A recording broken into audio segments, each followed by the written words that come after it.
Tartarugas Ninja de 2014. Eu vi esse filme no cinema quando era criança, e como uma criança muito fã de Tartaruga Ninja, principalmente da série da Nickelodeon, eu fui todo hypado pro filme. Como uma criança sem muito senso crítico, eu também amei o filme. Tanto que depois eu assisti várias vezes o filme, seja por meios ilícitos na internet ou meios ilícitos dos DVDs. Olha isso, mano, tinha 2 Leonardo na capa, tá maluco? Mas eu tenho que dizer, o filme é bem ruinzinho. O filme começa com uma introdução bem legal que até deixou o meu eu de 10 anos muito animado na sala de cinema. É uma introdução animada bem legal, com uma música tema do filme e tudo mais. Mas aí depois da logo corta pra April da Megan Fox, que não é lá uma baita atriz, mas como todas as vezes que eu vi esse filme foi dublado, ficava bom bastante a atuação dela com a voz da dubladora. O problema aqui é, a April é a protagonista do filme, não as tartarugas.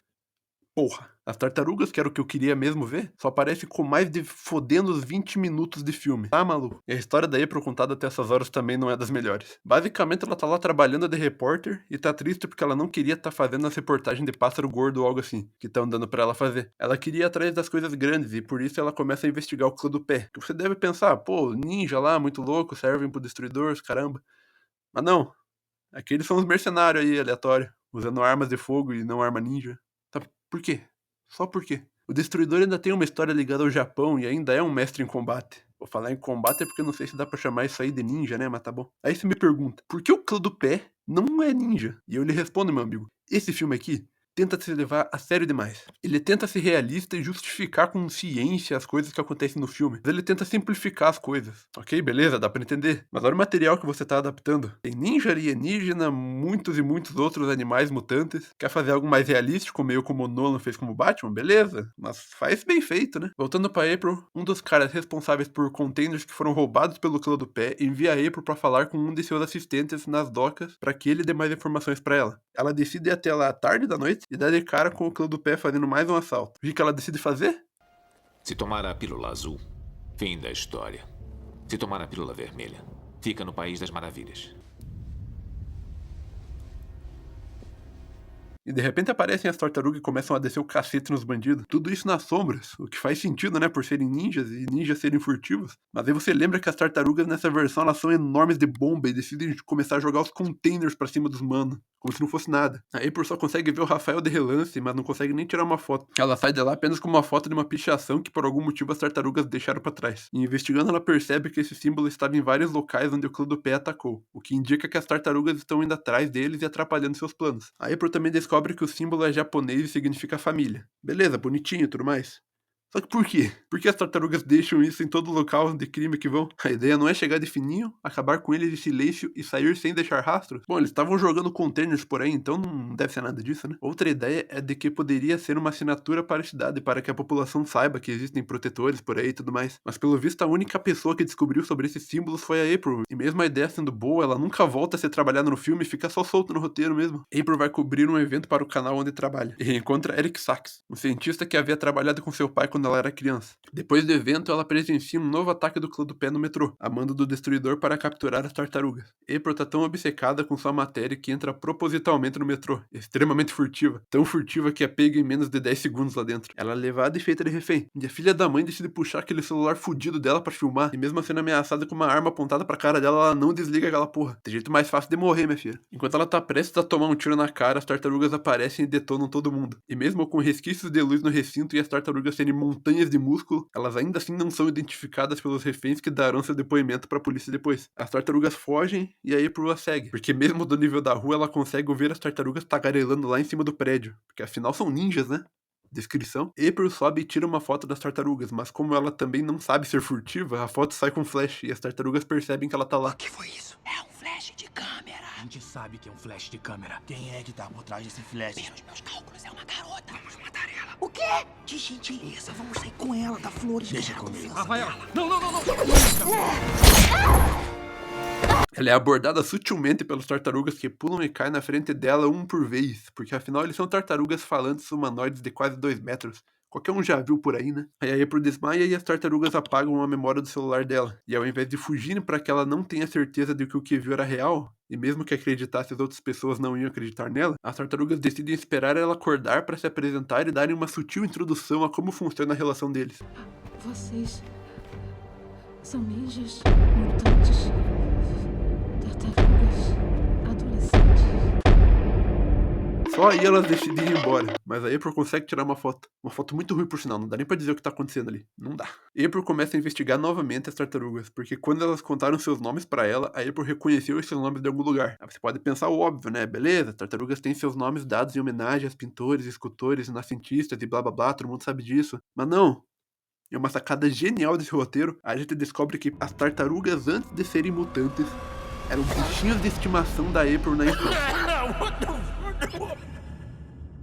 Não só elas, como o rato Splinter também. Esse filme tenta interligar tudo, mas de uma maneira tão idiota. Quais as chances, Felas? Quais as chances de que a repórter que as tartarugas encontram 15 anos depois é, na verdade, a sua antiga dona, em uma cidade com milhões de habitantes? Tá maluco, tomar no cu. Ela começa a olhar as gravações antigas e é mostrado que o pai dela era um cientista que trabalhava com o Sax, fazendo experimentos nas 4 tartarugas e em um rato, todos bichinhos de estimação da April.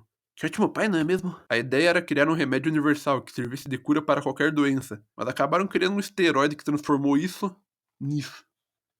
Eu acho que passaram bem perto. Corta para as tartarugas chegando em casa escondidas de seu mestre porque é proibido que eles saiam para a cidade. O mestre percebeu dessa vez e colocou todo mundo de castigo até que falassem onde foram. E o Michelangelo abre a boca quando é chantageado com uma fatia de pizza. A April conta o que descobriu para sua chefe, mas ao invés de mostrar as melhores provas que ela tinha, como a foto que ela conseguiu tirar e o vídeo de uma tartaruguinha quebrando seu aquário com uma cabeçada, não. Ela mostra o símbolo da família e um vídeo da tartaruga comendo. Porra, ela é taxada de louca e demitida. E então ela vai até a casa do Sax, o cientista parceiro do pai dela, e revela que as cobaias estão vivas. Acontece que o Sax trabalha para o Destruidor e conta que com as tartarugas ainda vivas eles podem retomar seus planos. Splinter envia as tartarugas para buscar April e eles a sequestram por esgoto. Splinter conta a história de origem para April. O pai dela descobriu os planos do Destruidor e decidiu destruir o laboratório. E taca fogo nele enquanto a filha dele tá lá dentro, muito foda. April tira as tartarugas e o rato do laboratório, e ao invés de levá-los para casa novamente, ela solta eles nos esgotos por algum motivo. O pai da April morre no incêndio, e o Splinter lembra de tudo isso porque a mutação já estava fazendo efeito. Nos esgotos, ele e as tartarugas começam a crescer, e ele começa a criá-las. Aparentemente a mutação aqui também tornou o Splinter um autodidata, porque ele vira um mestre de ninjutsu lendo. Lendo um fodendo livro que ele acha nos esgotos. Vira um mestre. E ensina as tartarugas. Nem me pergunta onde ele arranjou aquelas armas. Sax localiza as tartarugas usando um cartão com GPS que ele deixou com April e invade o esconderijo. Rola uma puta cena de ação, e aqui tem um ponto positivo do filme. Eu gosto bastante das cenas de ação. O CG é realmente muito bom mesmo depois de 10 anos de lançamento. O Destruidor aparece e começa a lutar com o Splinter. Infelizmente aqui não é uma luta com peso narrativo. Nas outras versões, o Splinter e o Destruidor sempre têm uma história passada, e sempre foi contada de diferentes formas. Mas aqui eles apenas sabem da existência um do outro, e só. Durante a briga, April se esconde, Rafael é soterrado e as outras tartarugas se rendem para salvar a vida de seu pai, que tomou um cacete. Leonardo, Donatello e Michelangelo são levados. Rafael sobrevive e tenta cuidar de Splinter, mas o rato diz que Rafael deve deixá-lo e ir salvar seus irmãos. Rafael e April praticamente sequestram aquele cara da van e obrigam ele a invadir a mansão Sax e ficar no meio do fogo cruzado. Isso tudo porque eles precisavam da van para chegar lá. No laboratório, Sax faz seus discursos de vilão e diz que a ideia era eles mesmos envenenarem a cidade de Nova York, fazer uma quarentena, esperar meses para que muita gente morresse e então eles surgiriam com a tal da cura universal que salvaria as pessoas, ganhando muito dinheiro do governo para isso. Mas que plano merda, hein? O cara já é rico e financia tudo do pé. É muita falta do que fazer mesmo. E onde que entra o Destruidor nessa história aí? Duvido que ele se importe com o dinheiro. Enfim, Rafael e companhia invadem o laboratório enquanto a tartaruga enfrenta o Destruidor. April salva as tartarugas que a essa altura já tiveram seu sangue extraído para fazer mutágena. O Destruidor vai embora sem matar Rafael. Por algum motivo, né? E ele e Sax vão de helicóptero para executar o plano. Isso que eles descobriram que as tartarugas estavam vivas ontem. A melhor sequência do filme acontece aqui, quando as tartarugas fogem de caminhão montanha abaixo e causam uma avalanche. O objetivo é chegar em uma estação de esgoto no pé da montanha para que cheguem em Nova York pelo subsolo. Por incrível que pareça, eles conseguem chegar a tempo e se dividem. April e o mano lá vão pegar um mutágeno do Sax, pois ele pode salvar a vida do Splinter, de alguma forma, e as tartarugas vão enfrentar o Destruidor antes que ele solte a toxina. E ele sobe no elevador, gerando a cena mais memorável do filme de longe. MC Mikey.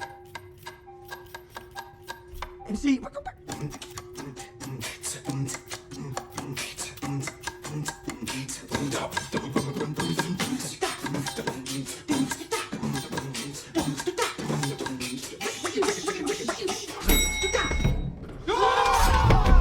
Seguindo a cena do elevador, começa a luta que sinceramente é sim bem legal e executada. April e o Mano lá conseguem impedir o Sax, que mesmo sendo criado pelo Destruidor não sabe nada de combate, e é derrubado pelo Mano lá. O Mano lá acaba levando um tiro no ombro e a April pega o mutágeno. A luta das tartarugas termina com um foreshadowing do meio do filme. O foreshadowing é uma técnica adotada por escritores para dar indícios sobre pontos principais do enredo que acontecerão posteriormente na história. Como por exemplo no flashback do meio do filme, onde as tartarugas brincam de acertar o balde, e na batalha final eles usam o mesmo movimento contra o Destruidor. E Donatello consegue impedir a toxina, mas não antes do Destruidor voltar para a segunda rodada. Destruidor decide derrubar a torre e espalhar a toxina com o impacto. As tartarugas tentam segurar e ao invés do Destruidor meter a faca no bucho do Leonardo, ele fica dando soquinho. April aparece com o mutágeno e depois disso todo mundo cai junto com a torre, e nessa bagunça aí o Destruidor toma um chute da April e cai direto no asfalto. Rola uma cena emocional das tartarugas, mas no fim eles conseguem segurar a torre e impedir o impacto da toxina. De alguma maneira, né? E vão embora sem ninguém ver. De alguma maneira, né? E o Destruidor sobrevive.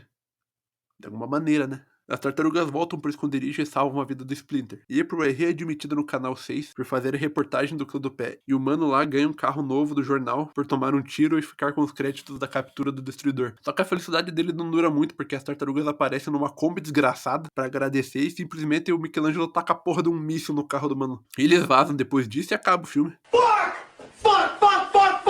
Vamos lá, eu passei o vídeo todo falando como esse filme tem decisões porcas e idiotas e destrinchando cada coisa ruim dele. Mas como eu disse, eu tenho um certo apego emocional com ele, eu realmente gosto desse filme. Então eu vou elencar aqui alguns pontos negativos e positivos. Pontos positivos. Visualmente ótimo. Apesar da aparência um tanto diferente das tartarugas, eu tenho que dizer que ela me agrada. Muita gente não gosta, mas na verdade é um dos meus visuais favoritos das tartarugas. Mesmo ele indo bem de contra o lado ninja da parada. E do lado adolescente também, porque essas porra era pra ter 15 anos. Além do visual das tartarugas, o CGI em geral é muito bom. Passaram 10 anos e ele continua ótimo. De resto, a fotografia e o design de produção não são grandes destaques, mas fazem bem o seu trabalho.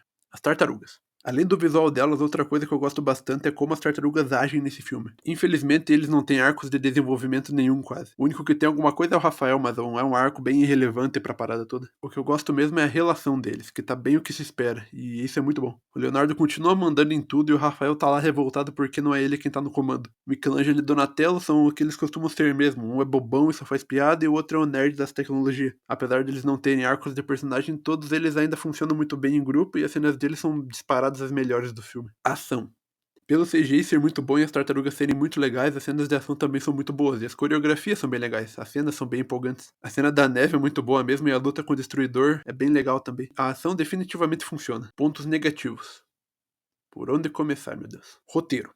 Horrível, tá? Como eu disse antes, o filme tenta se amarrar todo e faz com que tudo tenha uma conexão sem a menor necessidade. Tem tanta conveniência nesse roteiro que eu até fico triste de gostar desse filme. Os caras encontram logo a antiga dona deles, o Destruidor vai lá executar o plano cancelado de 15 anos, porque ontem as cobaias apareceram vivas. O Splinter fica lá morto no chão por horas e de alguma forma o mutágeno não pode salvar ele. Nem os diálogos desse filme se salvam. Ritmo. Eu não vou nem me aprofundar aqui. As tartarugas aparecem só depois de 20 minutos de filme. O ritmo do filme só fica bom quando as tartarugas passam a ser o foco e aparecer mais tempo. Mas até lá já passaram sei lá quantos minutos do filme. Antes disso é muito chato. Personagens. Eu gosto das tartarugas, mas o maior problema delas é que elas não são as protagonistas. Elas demoram pra aparecer e não tem um arco pra si. Em um filme que tem elas no título. Show. A protagonista desse filme é a April, que é muito chata. A Megan Fox tá nesse filme só pra ser chata e gritar.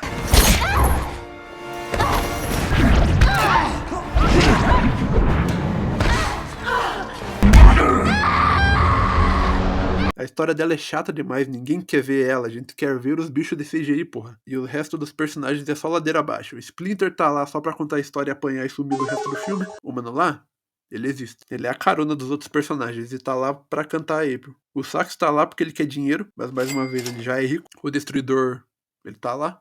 Ele só tá lá. E por Deus, quantas pessoas que viram o filme nem devem ter sacado que essa aqui é a Karai. Carai, sei lá. Esse filme teve um custo de produção de 125 milhões de dólares e faturou nas bilheterias 485. E mesmo não atingindo tudo que poderia atingir, e com notas horríveis da crítica e público, a Paramount confiou no potencial da franquia e começou a produção de uma sequência que seria lançada no ano de 2016. No geral, o filme tem sim o seu valor. Pra mim é um valor mais emocional?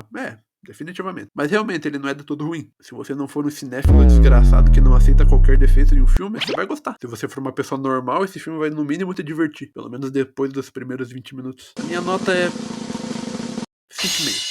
Na verdade 6 pelo carinho que eu tenho. Mas disso não passa. Dito isso, esse filme ainda é melhor do que as Tartarugas Ninja Caos Mutante.